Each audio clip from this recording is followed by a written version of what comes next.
Qu'apporterait la théorie des organisations à la protection des écosystèmes? Qu'apporterait-elle si elle apportait quelque chose? Étienne Maclouf, bonjour. Bonjour Jean-Philippe Denis, merci. Étienne Maclouf, IAE La Rochelle. Depuis la rentrée, oui, absolument. Depuis la rentrée, après brillante réussite au concours d'agrégation, donc professeur des universités. Voilà. En sciences de gestion, oui. Protection des écosystèmes et théorie des organisations. Alors c'est tout l'enjeu. C'est-à-dire que les écosystèmes, d'abord peut-être définir en quelques mots, on peut dire que c'est un ensemble d'organismes, d'êtres vivants en interaction. Donc il y a des écosystèmes sur la planète. On les analyse aussi selon leur diversité des génétiques au sein d'une espèce, diversité des espèces dans un biotope.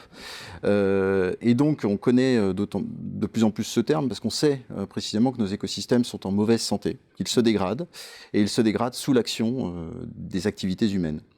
Donc ça, il y a un constat qui est maintenant irréfutable sur les causes liées à l'exploitation, la surexploitation des ressources, donc la pêche, la déforestation,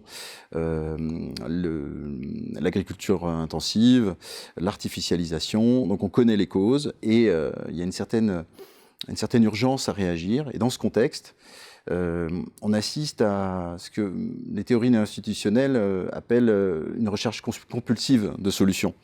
Et c'est là que les sciences de gestion se trouvent entre deux, aller avec toutes les autres disciplines, chercher rapidement comment réorienter nos organisations et corriger cette trajectoire en intégrant la biodiversité dans les stratégies, ou apporter un regard un peu de distance et comprendre qu'en fait on est face à deux problèmes, c'est-à-dire l'érosion des écosystèmes qui s'emballent et nos organisations industrielles qui suivent leur propre trajectoire et sur lesquelles on n'a pas réellement de prise. Et donc c'est ça la théorie des organisations est entre deux là-dessus. Un article apparaît dans la revue Management.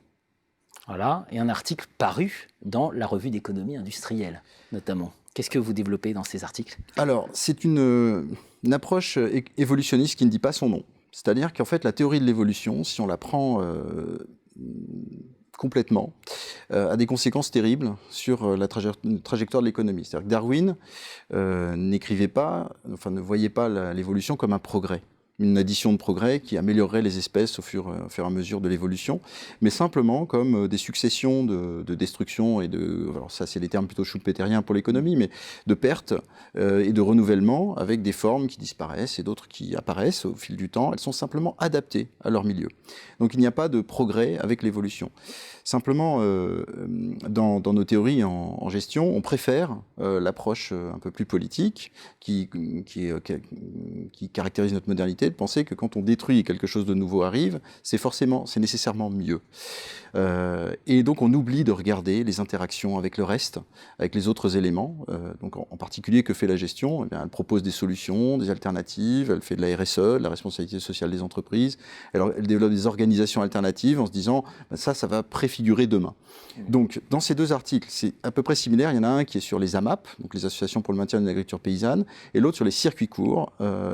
Et les deux, en fait, ont une posture critique de la critique. C'est-à-dire que ce sont des gens qui développent des alternatives en se présentant comme des solutions, comme étant la préfiguration de l'économie de demain. Ils ont raison de partir de l'agriculture, parce que c'est bien là qu'est le problème à l'origine. Simplement, en s'auto-proclamant comme étant des solutions, en fait, ils donnent l'illusion que réellement quelque chose est en train de se passer. Et pour s'en rendre compte, ces deux articles regardent la trajectoire, c'est-à-dire constate que si on reprend Darwin, elle se développe bien dans des niches. Il y a bien une niche, il y a bien un espace pour ces organisations alternatives, elles prospèrent, elles font bien ce qu'elles font, donc il n'y a vraiment pas une critique sur l'intention ou sur la qualité de ces organisations, mais elles sont dans leur niche. Et pour cette raison, elles n'ont pas réellement vocation à aller conquérir le reste. C'est-à-dire que chez Darwin, lorsqu'une espèce se développe dans une niche, elle n'a pas les capacités, les propriétés, les dispositions pour aller conquérir le reste du monde. Ça marche pour Amazon, qui arrive sur le continent européen avec de quoi manger, et ça marche bien. En revanche, je ne suis pas certain, et c'est ce que discute l'article justement, que les AMAP où les circuits courts soient réellement taillés pour aller conquérir l'agriculture intensive. Donc on a deux marchés tout à fait, disons, distincts, qui ne se dérangent pas les uns les autres. Et donc voilà, le constat de cet article, c'est pas un constat qui vise à éviter d'agir. Simplement, souvent on dit, c'est un petit peu pessimiste. Non, je vois pas pourquoi il faudrait être optimiste d'abord. C'est pas scientifique, l'optimisme. Et ensuite, c'est peut-être aussi de faire des constats et d'être un peu plus lucide pour aller au bon endroit si on veut réellement agir. Donc voilà. Vous nous dites finalement on maintient l'illusion qu'on serait, on serait à la recherche, voire même que des solutions pourraient être trouvées. Oui. C'est d'abord une illusion, c'est ça. Et en fait, cela tient au mécanismes liés à la création d'entreprises et au développement d'activités. Il faut se marketer, il faut trouver une identité. Donc pour réussir à se développer, il faut avoir un discours extrêmement fort. Et donc, pour capter la lumière, ces organisations sont obligées de se définir elles-mêmes comme des alternatives. Donc elles surévaluent en fait ce qu'elles sont réellement. Toute la question, c'est on dit, c'est un mot qui n'est pas très joli, mais la scalabilité, on parle de ça. C'est-à-dire, le problème qu'on a par rapport aux écosystèmes, et donc en général avec les questions environnementales et sociales, c'est que personne n'est capable de dessiner le futur, le modèle. Donc chacun, dans son espace, essaie de créer des modèles. La théorie des organisations, précisément, peut prendre un petit peu de hauteur et regarder les dynamiques qui échappent en fait aux acteurs en situation, à ceux qui prennent des décisions et qui le font pour de bonnes raisons, encore une fois. Concrètement, quelques axes de travail pour la théorie des organisations ? Alors, le premier, je pense que le premier objectif, alors on parle de science maintenant, de développement scientifique, c'est de faire connaître en fait de développer ces recherches parce qu'elles doivent compléter ce que font les autres. En gros, l'écologie, c'est aussi une trajectoire dans l'histoire des sciences. Ça commence avec la biologie qui étudie les organismes vivants et qui ne veut pas tellement entendre parler au début des activités humaines. On se dit d'abord, quand on aime le vivant, on va précisément là où il n'y a pas d'humain pour étudier les écosystèmes. Progressivement, on se rend compte qu'il se dégrade, c'est dès le début, et donc des gens se spécialisent pour comprendre et étudier ces dégradations. On appelle ça l'écologie. Progressivement, des gens se placent sous ce label. Et ensuite, on se rend compte qu'en fait, pour comprendre la dégradation, l'évolution des écosystèmes, il faut intégrer l'humain. Il faut comprendre comment lui interagit, donc comment il voit la nature, quel projet il développe, quelles sont ses activités. Et c'est comme ça qu'on peut comprendre l'évolution des écosystèmes. Donc progressivement, l'écologie devient une science sociale. Et donc se développe de la psychologie environnementale, des gens qui se labellisent, qui se rangent sous la bannière, comme on a chez nous par exemple les Critical Management Studies, qui se rangent sous la bannière, nous sommes des biologistes de la conservation. C'est-à-dire que notre but est de développer des connaissances permettant de sauver, de protéger les écosystèmes. Ceux-là sont réellement, quasiment tout le temps, dans les sciences sociales.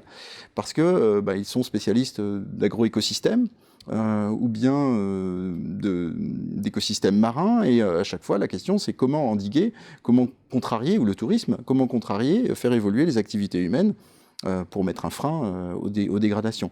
Et là-dedans, le piège, en fait la limite de toutes ces approches, c'est qu'elles réduisent le problème bien souvent à des questions d'individus. C'est-à-dire, en gros, l'idée c'est si je change ma vision des choses, si je change mon mindset, c'est-à-dire si je comprends que c'est important les écosystèmes, alors un petit peu naturellement, mécaniquement, je vais changer mon comportement. Je vais acheter mieux, je vais changer mes comportements à titre d'individu, et puis bien sûr, par percolation, un décideur formé, bien, disons, sensible aux écosystèmes, deviendra un meilleur dirigeant et prendra de meilleures décisions pour son organisation. Donc si je résume, changeons les individus, nous allons changer nos systèmes un petit peu par magie. Donc, dans cette bannière, nous avons de la psychologie environnementale, de la psychosociologie, nous avons aussi les sciences cognitives, qui aujourd'hui attrapent toute la lumière sur du réchauffé, parce qu'en fait, ça date des années 50 quand même, la révolution cognitiviste. Mais aujourd'hui, on pense encore qu'en travaillant sur nos imaginaires, en rassemblant des gens pour produire de nouvelles utopies, on va réussir. Le problème, c'est que moi, tous les jours, je constate toujours que les supermarchés sont remplis, qu'il faut aller manger, et que ces systèmes-là, nous en sommes réellement dépendants, nos systèmes industriels. Et ils ne vont pas se transformer. En fait, c'est la question. Alors là, c'est une question scientifique en théorie des organisations. C'est d'abord qu'il faut faire entrer les organisations dans ces questions. Il faut comprendre qu'en fait, il y a des systèmes et qu'ils n'obéissent pas aux volontés individuelles. C'est du vieux Durkheim, hein, c'est très simple. Donc, ils ont leur propre dynamique. Et en même temps, c'est compliqué parce que ça veut dire renoncer, y compris pour les sciences de gestion, à cette idée de maîtrise. Cette idée que nous sommes capables, nous humains, puisque nous avons généré ces systèmes, il n'y a pas de raison qu'ils nous échappent. En réalité, un certain nombre de recherches ou d'idées permettent quand même de le penser. Voilà. Donc le challenge, c'est à la fois de montrer qu'il y a un impensé dans l'écologie, dans la prise en compte des écosystèmes, et que cet impensé, une partie, pas seulement bien sûr, on pourrait parler aussi de sciences politiques, très certainement, un impensé qui sont ces dynamiques des systèmes sociaux, et en même temps, c'est cette situation face à laquelle ça nous met, c'est-à-dire une certaine impuissance. Et l'urgence de nouvelles formes d'expérimentation. Alors, ces nouvelles expérimentations, il y en existe déjà. Des gens qui ont compris qu'on ne pouvait pas, juste à la marge, trouver de nouveaux espaces. Donc, je ne vais pas balayer tout le champ des gens qui font de l'alternatif aujourd'hui dans le SS. On pourrait dire pourquoi chacun, en fait, reste dans la continuité du système, comme je l'ai dit un petit peu pour les AMAP. En fait, pourquoi il ne dérange pas, finalement, la trajectoire. On pourrait parler aussi de la RSE de la même façon. Il y a certaines personnes qui, de façon, je pense, plus... Mais là, c'est plus un avis, et là, ça demanderait vraiment à être étudié justement sous l'angle des organisations. Ce sont les gens qui ont compris qu'il fallait se donner les moyens de créer de nouvelles économies qui ne dépendraient plus des contingences ou des contraintes de l'économie générale.